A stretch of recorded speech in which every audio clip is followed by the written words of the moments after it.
The school I work in isn't a large school. It's got about 500 students, and that makes it extremely difficult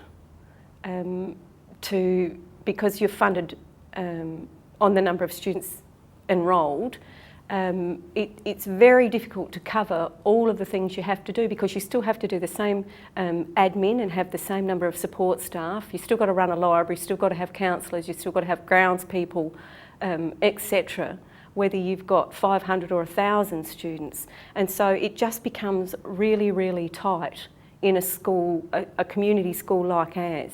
And I know that our funding is just so tight that we don't know whether we can have an extra coordinator to support teachers, etc. And we won't know that until the end of the census, at the end of week 3. So there just doesn't seem to be any spare funding to try and plan ahead, because we can't advertise teacher positions are for 10 years. So if you want to employ an extra teacher, you've got to make sure that you're going to have the funding that you can keep them. And same with coordinator positions. They're for 5 years. Now, the government has put up that no one will be worse off for 2 years. But what do we do with the coordinator we appoint if they then pull the funds? What do we do with them for the last 3 years? Will we have to displace someone? It just leads to a school where you cannot look any further than, say, 12 months down the track. You can't do any future planning. It just limits what you can offer and how you can run.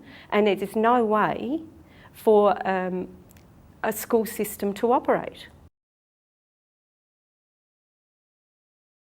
I think it's really important that the early childhood sector maintains its, not so much its independence, but its leadership and its integrity. And in speaking with principals of schools, they're actually feeling quite anxious and reluctant to take on that early childhood field. There are professionals that have got a degree in early childhood. They've worked in that field for a long time, and I think the under 6 age group have quite specific needs which are different to the schooling sector needs. So I'm feeling concerned that they're being amalgamated with primary schools, that we're losing our identity as early childhood educators, and I think that's going to be detrimental to children and families.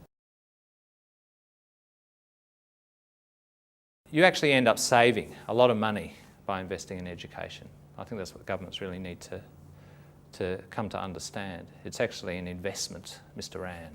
If you put $1 into education now, you'll get 3 back later on, basically, because you won't have to spend it on health issues or environmental damage issues or whatever else.